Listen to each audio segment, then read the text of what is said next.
अतीत की यादें। शिक्षाप्रद कहानी। अतीत की यादें एक भावुक इंसान की कहानी जिसकी जिंदगी में एक बुरा समय आता है और वह उसके बारे में सोचकर हमेशा परेशान रहता है। वह भगवान को दोष देता है कि आखिर उसके साथ ही ऐसा क्यों हुआ, बाकी सभी की जिंदगी शुरू से ही खुशहाल रही है। यही सब सोचता हुआ वह इंसान दुखी रहने लगता है और एक दिन की सीख से उसकी जिंदगी आश्चर्यजनक रूप से बदल जाती है। कहानी पढ़कर जाने की उस इंसान ने अपनी बुरी यादों से मुक्ति के लिए क्या सीखा। यह कहानी है एक श्याम नाम के लड़के की जिसने अपने बचपन में बहुत दुख देखे थे और उस बुरे अतीत के बारे में सोच सोच कर वह हमेशा परेशान रहा करता था। ना किसी से कुछ बोलता, ना हंसता, बस दुख ही रहता। बचपन की एक घटना ने उसे जिंदगी से मायूस कर दिया था। एक दिन की बात है, कॉलेज में नए प्रोफेसर आए हुए थे। सारे बच्चे उनका लेक्चर अच्छे से सुन और समझ रहे थे। वे उनके पूछे हुए सवालों का जवाब भी दे रहे थे, लेकिन श्याम अकेला ऐसा छात्र था जो इतने सारे खुश बच्चों के बीच में चुपचाप और गुमसुम बैठा हुआ था। प्रोफेसर ने अपने आने के पहले ही दिन इस छात्र को नोटिस कर लिया पर कुछ कहा नहीं। एक दिन प्रोफेसर ने श्याम के ऊपर ध्यान दिया तो उन्हें महसूस हुआ कि जब से वे आए हैं श्याम को उन्होंने बाकी बच्चों की तरह खुश और उत्साहित नहीं देखा। ऐसे ही कुछ एक आध महीने बीत गए। एक दिन उन्होंने लेक्चर खत्म होने के बाद श्याम को अपने ऑफिस में बुलवाया। श्याम दुविधा में था कि प्रोफेसर उसे क्यों बुला रहे हैं। ऑफिस में पहुंचने पर प्रोफेसर ने उसे बैठने को कहा और बैठते ही उन्होंने पूछा, क्या बात है, तुम हमेशा उदास क्यों रहते हो? किसी चीज को लेकर परेशान हो क्या? अगर चाहो तो तुम मुझ पर भरोसा कर सकते हो। श्याम थोड़ी देर सोचकर हिचकिचाहट भरी आवाज में धीरे से बोला, सर, वो मैं अपने अतीत को लेकर परेशान रहता हूँ, जिसकी वजह से मैं अपनी जिंदगी नॉर्मल तरीके से नहीं जी पा रहा हूँ। प्रोफेसर ने श्याम को अगले दिन शाम को अपने घर डिनर पर बुलाया। श्याम ने सिर झुकाकर हामी भरी और अगले दिन शाम को प्रोफेसर के घर जा पहुंचा। प्रोफेसर ने खाना मंगवाया।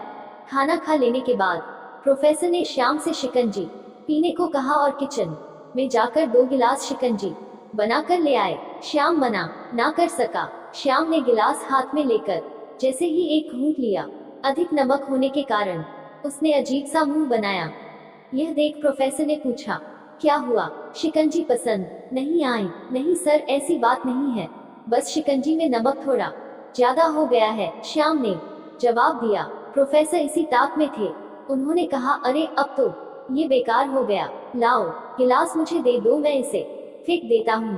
प्रोफेसर ने गिलास लेने के लिए अपना हाथ आगे बढ़ाया, लेकिन श्याम ने मना करते हुए कहा, नहीं सर, थोड़ा ही ज्यादा है, मैं पी लूंगा।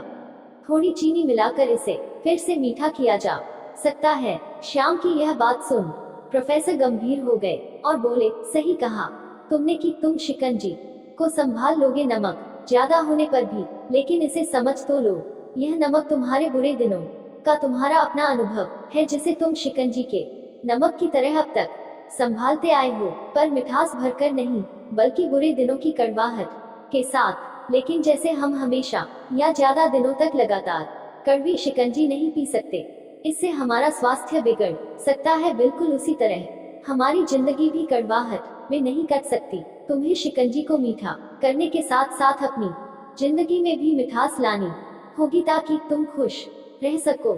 हम सबकी जिंदगी में बुरा समय आता है, जैसे नमक को शिकंजी से बाहर नहीं निकाल सकते, पर चीनी मिलाकर उसकी कड़वाहट को कम कर सकते हैं। वैसे ही हम उन बुरे अनुभवों को भी जीवन से अलग नहीं कर सकते, पर जिंदगी में अच्छे पलों को जोड़कर उसे मीठा कर सकते हैं। प्रोफेसर की बात श्याम की समझ में आ गई थी।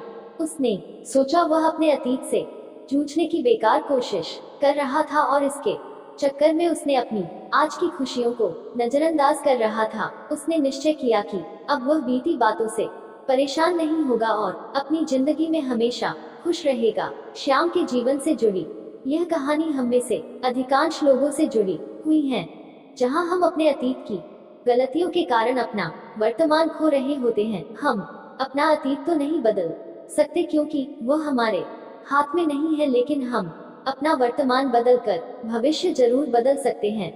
अगर हम अपना अतीत भूलकर आगे नहीं बढ़े तो अतीत की वह बात जो हमें आज तक डराती आई है, वह हम पर हावी होकर हमारा सब कुछ हमसे छीन लेगी और हम अतीत के दुखद क्षणों में सिमट कर रह जाएंगे। अतः भूलिए अतीत को और आगे बढ़िए, आने वाली खुशियां आपका इंतजार कर रही हैं। दोस्तों, इस वीडियो को देखने से कोई सीख मिली हो तो हमारे चैनल को सब्सक्राइब जरूर करें।